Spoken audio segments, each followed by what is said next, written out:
ridge. Now you might be looking at this saying, well, where's the eggplant? But if you look at it, I'm still thinking plant and garden and vines and everything else. You know, like in the shape of the handle, like a leaf, subtle things. The basic shape of the piece, the kind of twisting vine look of the ridge down the back. I'm not trying to be too mechanical with it, trying to keep it flowing.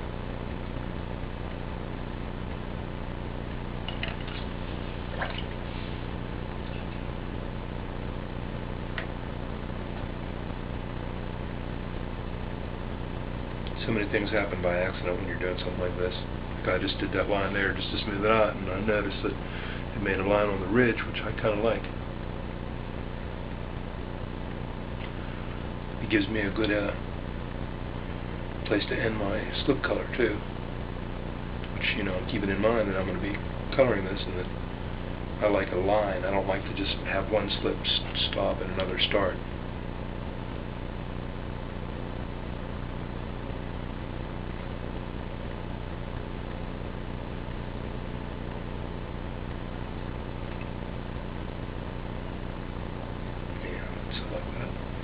Gives me a good line.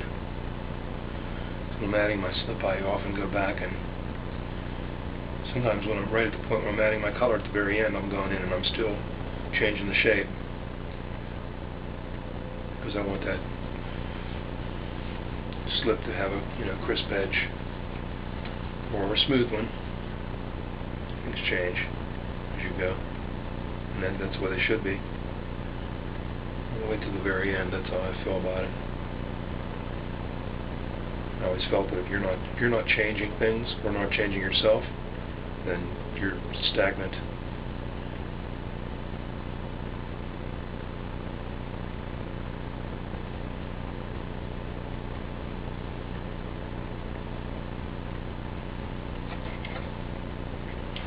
Probably need to carry that line right up over the top too. I'll add that after it gets drier, so that this one section will be all one slip, one color. And remember to keep it big enough for a finger after it dries and gets fired.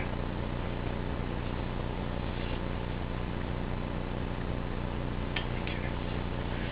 I'm going to go into the roughing of my...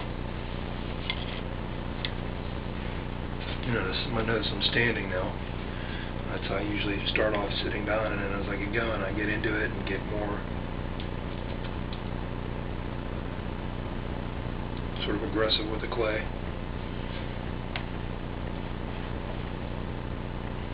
Sometimes the things I'm saying, I think, man, these people probably think I'm idiots, that I've only been doing this a month and I'm talking like I'm an old pro, but to me this is really not that much different than working with, body putty and sanding it and shaping it, and working with non-hardening clays.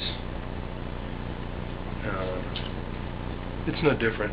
I really expected it to be different, but it really isn't. The whole things of shape and form and how you get those shapes, the mechanics of it are different, but that's about it.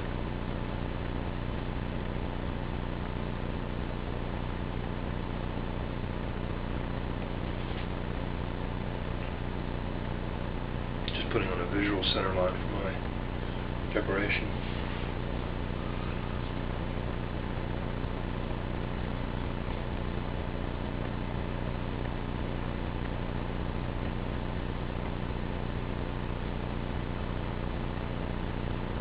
I don't worry about each side being the same. In fact, I kind of like when they're different.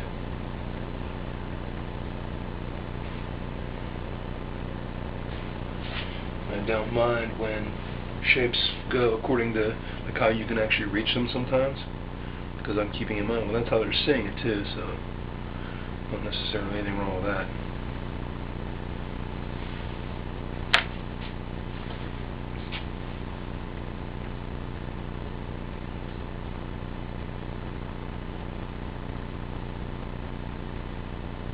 Just carving out a groove close to where my line is. Is going to be my ridge, whether it's a ridge up or a ridge down. the start of the ridge, and I'll carve out more as I go from there. And this is why I start with a pot that's so thick.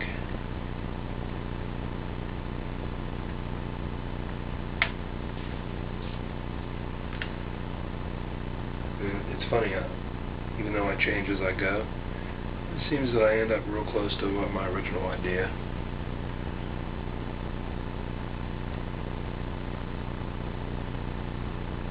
Original concept that I have in my head. Not always, but usually.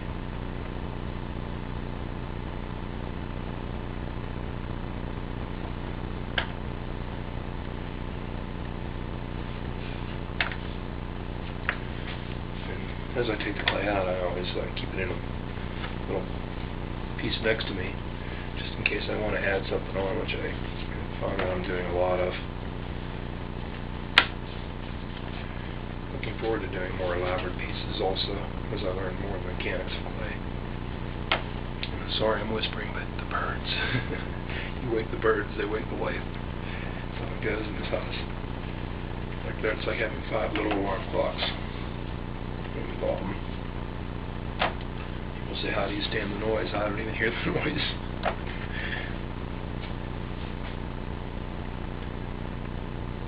Did a similar technique on one of the pots I finished recently, for the last batch, and I kind of liked the way it looked.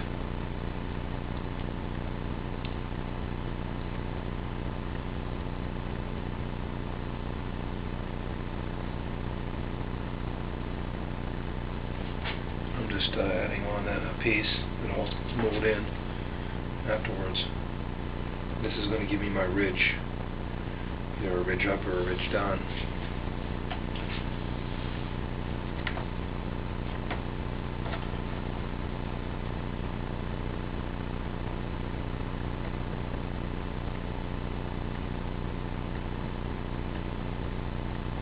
That's it for this video.